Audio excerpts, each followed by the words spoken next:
Hi students, today we are having the session on Introduction to Statistics and Presentation of Data. A question will come to your mind when you hear this word statistics is why you as a medical professional studying statistics, which is applied mathematics. The reason is that once you complete this course and you are passing out as a doctor, a medical professional, imagine that you are sitting in your OP, whether it is government or private. Each time you are encountering a patient, so he or she will be giving some data. You will be asking his name, age, present complaint, history, comorbidities, all this you will be asking. So what you are asking him, or what you are getting from him, that is what we call as data. Once the data is there, now you need to transform this data to information. By means of what? By means of statistics only you can transform this data to information. How will you transform it? That means he is telling his present complaint.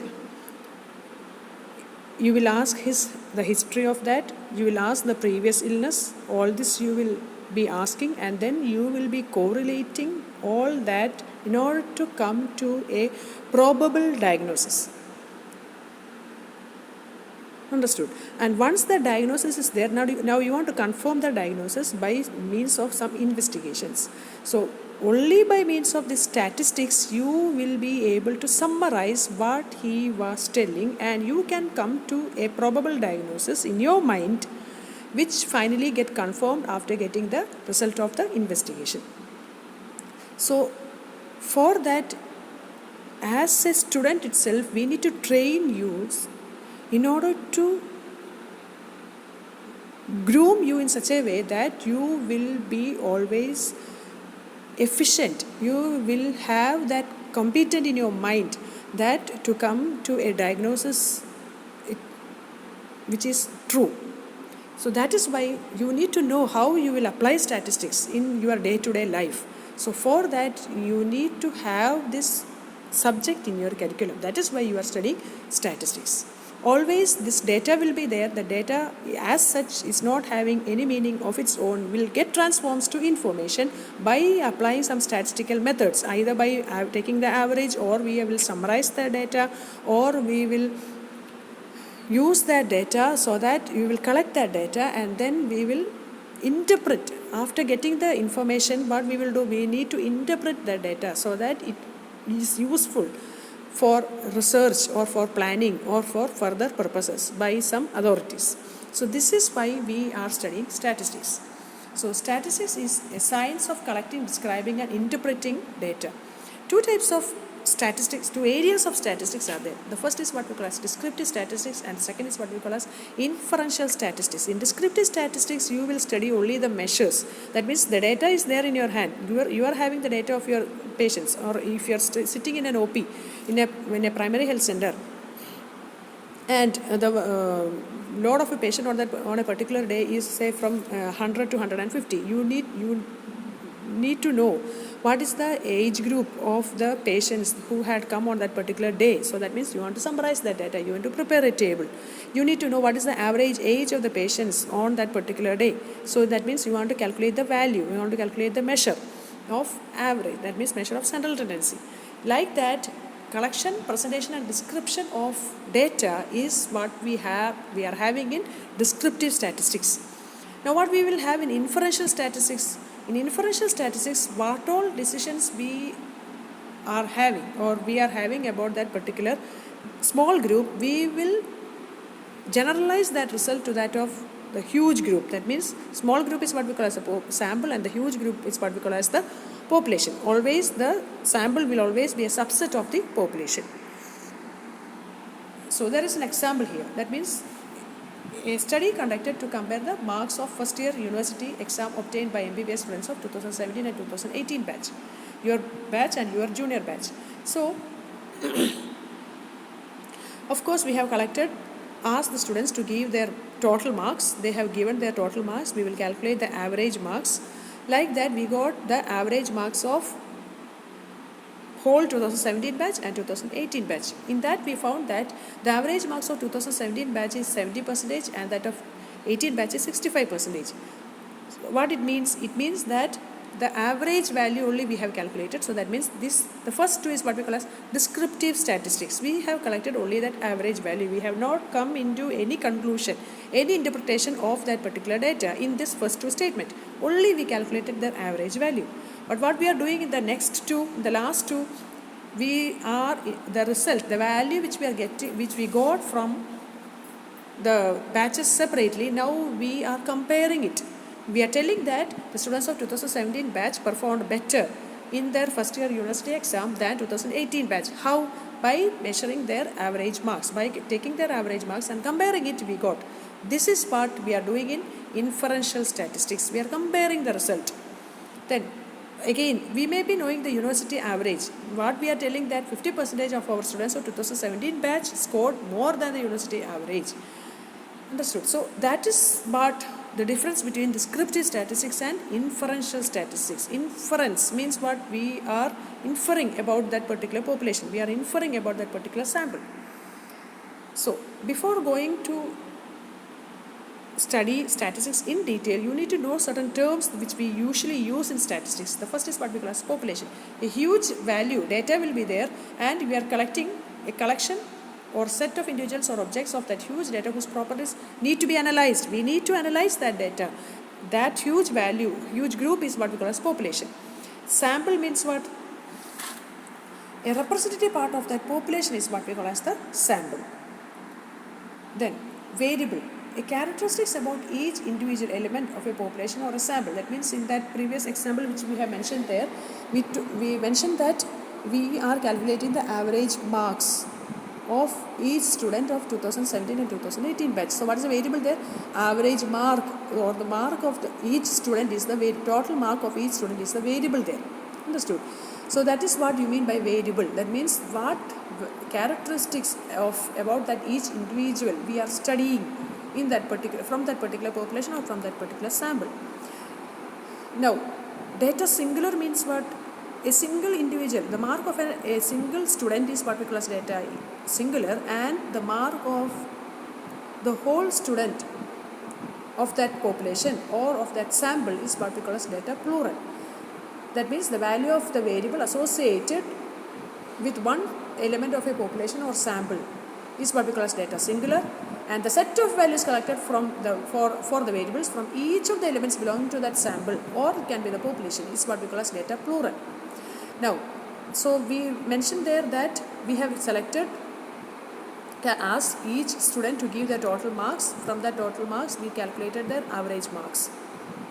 Understood? So, if the whole 2017 batch who appeared for the first year university exam, we have calculated their average marks, then that is what we call as a parameter. The numerical value summarizing all data of an entire population is what we call as parameter. But we have selected only a sample of 2017 batch, and from that sample we calculated the average mark of that sample only. Say only 20 students we have selected from 2017 batch who appeared for the first year university exam, and we calculated their average marks. So that is what we call as statistic. So what's the difference between a parameter and a statistic? Parameter means the unknown value of a population. It can be a numerical value. That is what we call as parameter. And the unknown numerical value of a sample is what we call as statistic. So here is one example in order to make you understand. The principal of our college is interested to find the average age of student of 2016 batch. Age. So what is the population there? The whole students of 2016 batch is the population there. What's the variable here? Sample here. A subset of the population of this 2016 batch can be considered as a sample. So we have selected only some 20 students of this 2016 batch which is considered as a sample in order to determine their age. So what is the variable now here? What we are intended to find here? Average age. So age is the variable here. Now, what is data singular means? The age of a specific student is data singular, and data plural means what? The set of values or the age of all 20 students which we are calculating or which we obtained is what we call as data plural. And parameter is what? Is the average age of all students of 2016 batch is what we call as the parameter, and the statistic means the average age of all students in the selected sample. 20 samples we have selected, their average age is what we call as statistic. Like that, we are having two kinds of variables. The first variable is what we call as qualitative variable, and the second variable is what we call as quantitative variable. Qualitative variable means the variable or the data that is obtained without measuring is what we call as qualitative variable, and that which is obtained by measuring is what we call as quantitative variable. Just by asking if we are getting the data, by categorizing if we are getting the data, that is what we call as qualitative, and by measuring if we are getting the data, that is what we call as quantitative. So here is how we can identify between qualitative and quantitative variable. The gender of a student or gender of students, that means gender can be of two types, males and females. So we are categorizing it, we are naming it, that means it is what type of variable? Qualitative variable. Height, we are measuring it, that means it is quantitative variable. Treatment outcome, yes or no, we are categorizing it into either yes or no, two groups, that means it is qualitative variable. Weight, we are measuring it either in gram or in kilogram, that or in pounds, that means we are measuring it, that means it is quantitative variable. Marital status, yes or no, married or unmarried, that means we are naming it, that means it is qualitative variable. BMI, we are measuring it, weight in kg divided by height in meter square. We are obtaining a value there by measuring, that means it is quantitative variable. So like that we can classify the variables into qualitative as well as quantitative. And because of that, qualitative and quantitative variable is again divided into two. The qualitative variable is further divided as nominal and ordinal, and quantitative variable is further divided as discrete and continuous.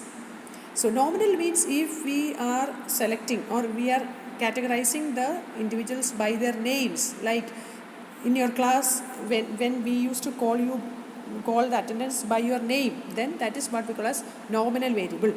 And ordinal variable in socio-economic status, B.G. Prasad scale, Kuppuswamy scale and all, the whole population, when you have gone for your family health study, what you have done, how you classified them into various socio-economic classes of socio-economic status by looking into their annual per capita income. B.G. Prasad latest version, we took that and then we classified each individuals into various socio-economic category, upper middle, lower middle, like that.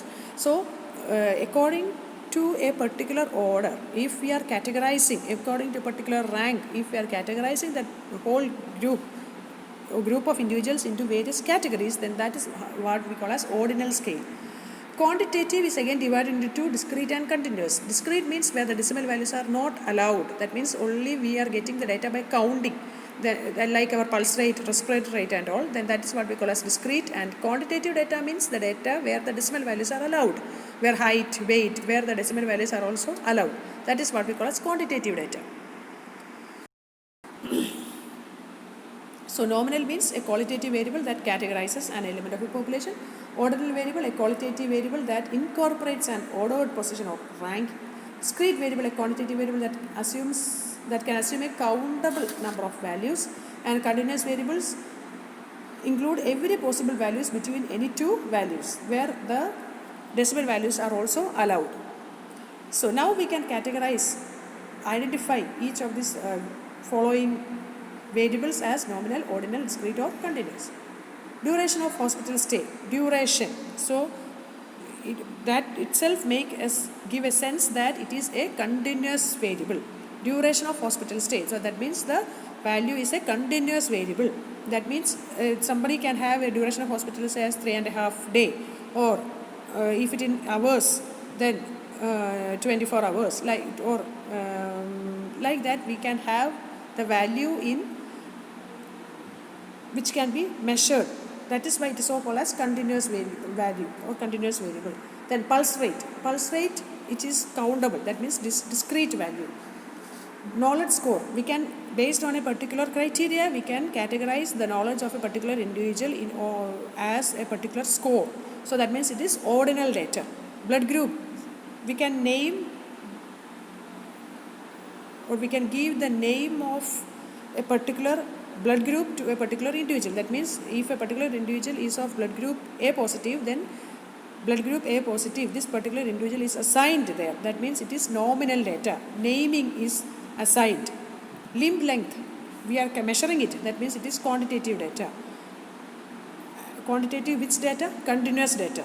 Then blood pressure, again it is a continuous data. Visual acuity, we are categorizing the vision of a person based on a particular criteria. If the person is having a vision 6/6, he will categorized as normal vision.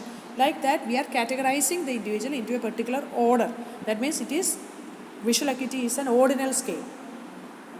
Now, once the data, we are processed the data, we calculated the measure, everything, but sometimes when we get a raw data, we will be in a confusion that what we will do with this data. So that is the first and the foremost thing which we do in statistics, that when we get a raw data, we need to tabulate it. We need to prepare a table there. We need to summarize it. So that is the first thing when we do when we get a data. That means we will prepare a table, tabular form there. Once the tabular form is there, most of the time this tabular form may not be understood by a layman. So what we will do, we will present it using charts and diagrams, which is understood by a layman. Rather than keeping the numbers in the mind, this common people will have that figures in their mind. Understood? So that is why the presentation of data means we want to present the data in a simple and most explained manner so that it is understood by a layman. So why we need to present the data? To extract all information that is present in the data. That means what all information we will get from the data should not be lost when we present that data. In such a way we need to present that data. To provide a concise or compact view of the data set and its principal characteristics.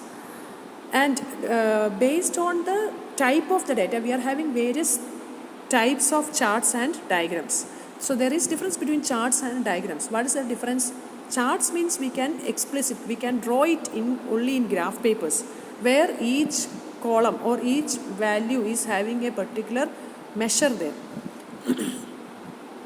But in diagrams we can draw it in a plane, whether it is a paper or in a board, wherever it is, we can draw it in a plane. That is the difference between charts and diagrams. So diagrams, for qualitative data, we are having the diagrams like, or the charts like bar diagram and pie diagram. Bar diagram, as you know that we are having a set of bars there, which is placed in a particular distance, taking along the x-axis we are having the variable, and along the y-axis we are having the corresponding frequency. Here, even though age is given there, age of 19, age of 20, we are having the names. We named age of 19, we named age of 20, like that we have given it a name, and then we have presented it. So that is why this bar diagram, we can see that the bars are of exact length, uniform width, and there is gap between the bars.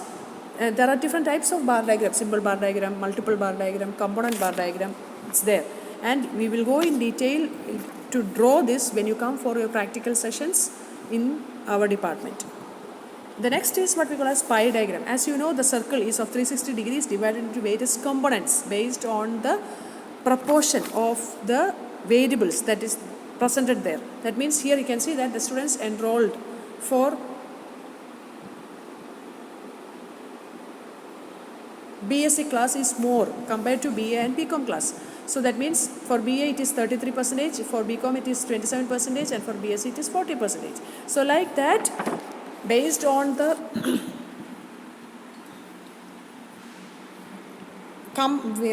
the proportion of the variable, the circle is divided into circle of 360 divided is into 360 degrees divided into various components. Again, the last two were the representation of qualitative data. Now the representation of quantitative data. How we will represent a quantity? Usually in statistics, when we collect the data, The first and the foremost representation is to prepare a table, and that table is what we call as a frequency distribution table. We will have the class levels, we will have the tally marks, we will have the corresponding frequencies, and that whole comprises of in 3 columns, and that whole comprises of the frequency distribution table. And the pictorial representation of this frequency distribution table is what we call as histogram. Histo means what? Histo means web. Why it is so called as histogram? Because you can see that unlike the bar diagram, here there is no gap between the bars. All the bars are so connected that it forms like a web. Understood? That's the main difference between a bar diagram and a histogram. There is gap between the bars in bar diagram, but in histogram there is not. In bar diagram is used to represent a qualitative data, but histogram is used to represent a quantitative data. And here you can see that the class levels are taken along the x-axis and the frequencies are taken along the y-axis. And when we draw the frequency, or when we join the midpoints of this histogram blocks by straight line, then that is what we call as frequency polygon. When it is joined by a smooth freehand curve, then that is what we call as frequency curve. All this we will have practical sessions you do by yourself when you come for your community medicine posting. That day or that time I will teach you in detail. So this is what the introduction of statistics and presentation of data is. Okay, thank you.